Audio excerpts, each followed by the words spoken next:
estamos hoy, comenzamos quizás a concluir esta serie sobre la santificación. Y ha sido una serie diferente sobre la santificación, porque la premisa que hemos querido enseñar acerca de la santificación es cómo es que un cristiano puede cambiar. Usualmente en la santificación debemos oír qué es lo que el cristiano debe hacer. Y eso es importante. Yo no quiero dar la impresión a ustedes por el énfasis que estamos haciendo en el poder para cambiar. Vamos a hablar un poquito más acerca de eso, de esta premisa, de esta tesis que hemos puesto en la santificación, porque es de la palabra. Es decir, no es mía. Creo que es en la palabra y es lo que quiero demostrarles quizás en estos próximos 2 domingos. Pero no quiero dar la impresión de que la Biblia no nos llama con mandatos. La Biblia nos llama con exhortaciones, con amonestaciones, con mandatos a hacer algo que acerque al cristiano a obedecer, a vivir una vida de obediencia. La Biblia llama al cristiano, siguiendo a Jesús, a sacrificarse, a sufrir, a tomar su cruz y a seguirlo, a negarse a sí mismo. Todas esas cosas son partes del proceso de santificación en la vida del cristiano.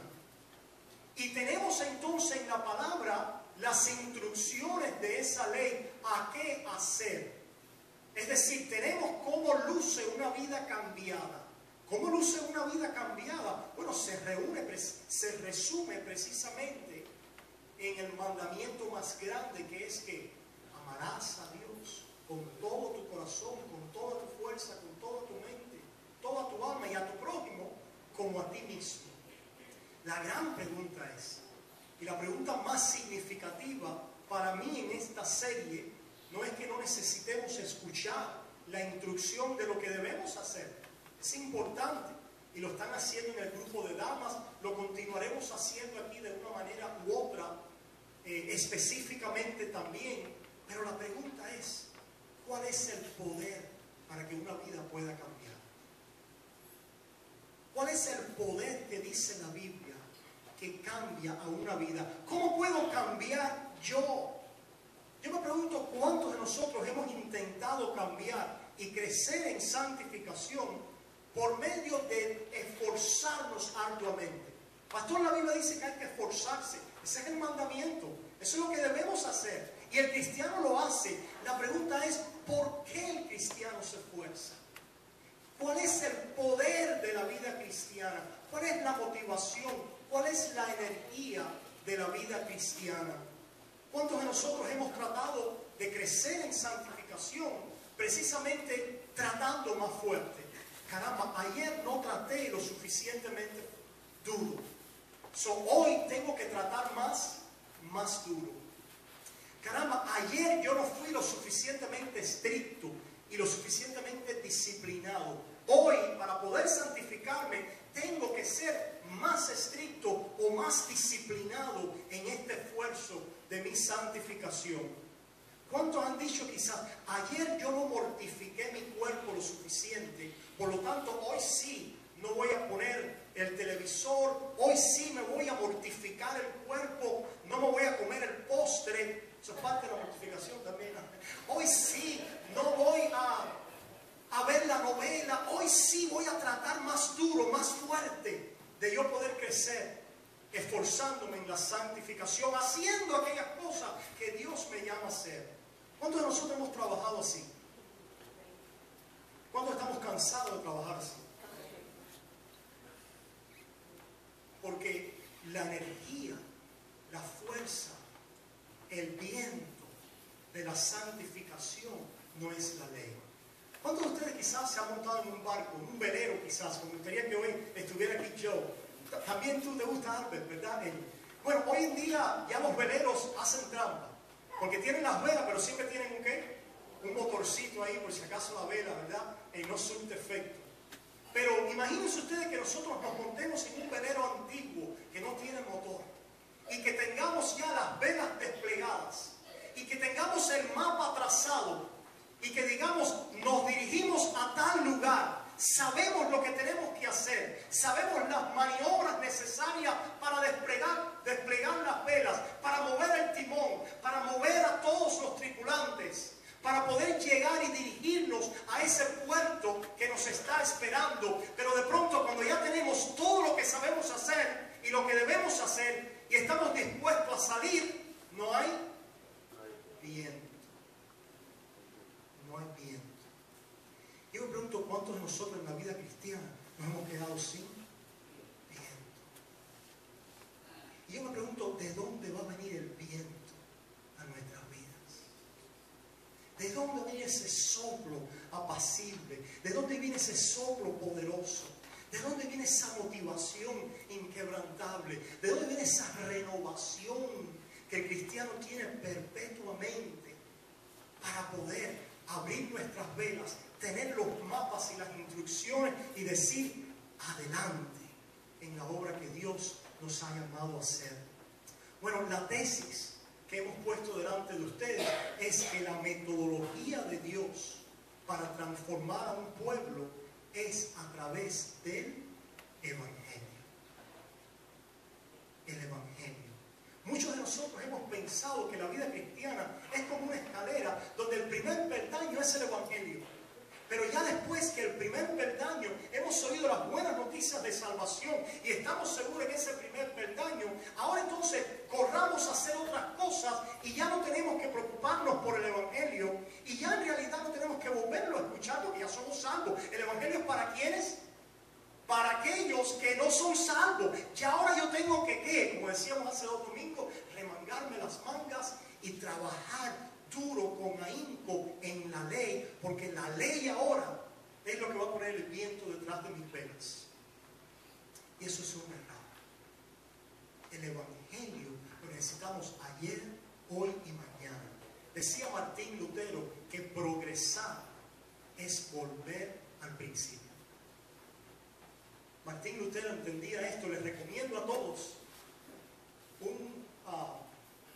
una traducción del comentario de Martín Lutero a la epístola de los Gálatas. Este comentario no existía en el mundo español y acaba de salir. Poderoso las enseñanzas, ¿verdad?, que Martín Lutero, aquel que redescubrió el Evangelio durante los tiempos de la Reforma. Y él decía, avanzar, progresar, es volver al principio, es comenzar otra vez. ¿Y cómo nosotros comenzamos? ¿A través de qué? Del Evangelio. Por eso es que la palabra nos dice, yo oía, ¿verdad?, en el grupo de mujeres alguien que decía, el problema es que a veces perdemos nuestro primer amor. ¿Cómo perdemos nuestro primer amor? Claro. ¿Y cuál es ese primer amor? ¿Qué sucedió en ese primer amor? El primer amor fue precisamente cuando nosotros por primera vez oímos que habíamos sido perdonados, que nuestras deudas habían sido canceladas, que éramos amados, que estábamos anclados en una aceptación que era perfecta y que no dependía en nada de qué, de lo que yo hiciera. Y al oír esa palabra increíble de la gracia asombrosa de Dios, el primer amor se desbordaba en las primeras obras. Por eso es que en Apocalipsis le dice a una iglesia, mira donde has caído, arrepiéntete, vuelve a tu primer amor y haz las primeras obras. ¿Cuáles son las primeras obras?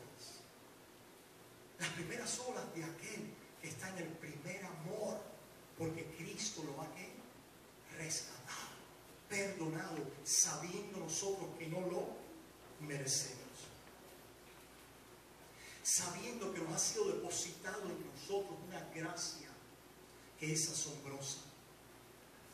Que todos los pecados han sido cancelados. Que el Señor me llama amigo. Que el Señor me llama la niña de sus ojos. Que el Señor me llama su esposa, la esposa del Cordero. Que Dios es por mí y no contra mí. Que Dios ha hecho todas estas cosas y garantiza con esta promesa del Evangelio que el que comenzó en mí la buena obra, Él la perfeccionará, la terminará hasta el día de Jesucristo. Cuando nosotros oímos eso por primera vez, que nunca lo habíamos oído antes, nuestras almas ardieron en agradecimiento y amor. Y las velas hicieron ¿qué? Se hincharon. ¿Y qué empezamos a hacer? Oh, queríamos estar en la iglesia. No queríamos estar en la iglesia. Queríamos estar en el estudio bíblico. Queríamos salir a visitar. Queríamos servir. Queríamos prepararnos. Queríamos equiparnos. No queríamos desobedecer a Dios. Nos dolíamos cuando cometíamos pecado. ¿Por qué? Porque estábamos henchidos con las velas por la palabra del Evangelio que estaba fresca en nuestras vidas, por la cual oíamos a Jesús diciéndonos: te amo, te amo, te amo, te he perdonado, te he perdonado, te he perdonado. Estás completo, completo, perfecto en mí. ¿De veras, Señor? Y en respuesta a eso, las velas se llenaban y el Papa de la ley nos decía el curso que teníamos que tomar. Pero de alguna manera el pueblo de Dios ha dejado de oír la palabra del Evangelio. Porque eso es para los que se tienen que salvar. Los que se tienen que salvar. Pero el Evangelio se debería predicar todos los domingos en la iglesia. El Evangelio no es la última parte al final, donde decimos: ahora aquel que no tenga a Jesucristo y quiere recibirlo como Salvador. El Evangelio es tener perpetuamente delante de nuestros ojos lo que Dios ha hecho por nosotros y continúa haciendo cada día. Es aquello que me hace a mí responder en amor, en agradecimiento, en entrega. Es aquello que me libera a mí de mí mismo.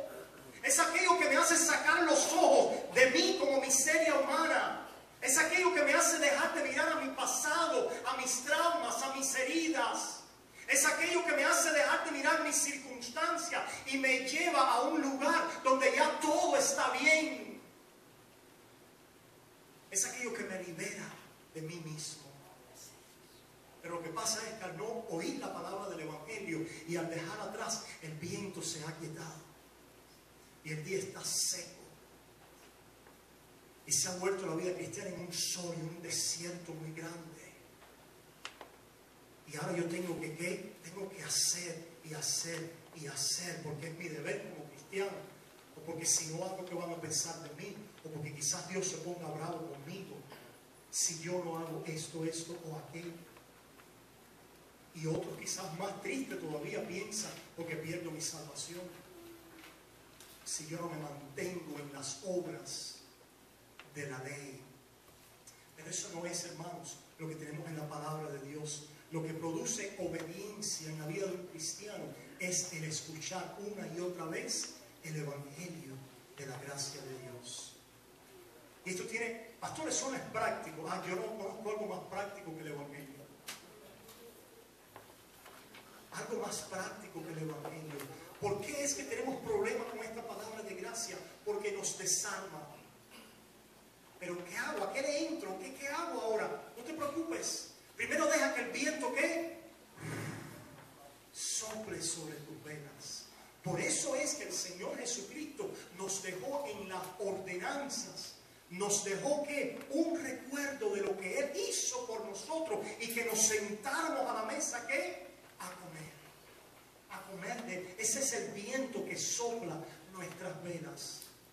Cuando le preguntaron a Jesús en Juan capítulo 6, ¿qué debemos hacer para hacer las obras de Dios? Él dijo: las obras de Dios es creer en aquel que Él ha enviado. La vida cristiana no comienza haciendo, o no comienza creyendo para después solamente hacer. La vida cristiana siempre es creer, creer y creer. Y porque yo creo y descanso y me regocijo y me alimento y ardo entonces en esa fe, en agradecimiento, en amor, ahora yo estoy libre de mí mismo para entregarme al prójimo y a la humanidad.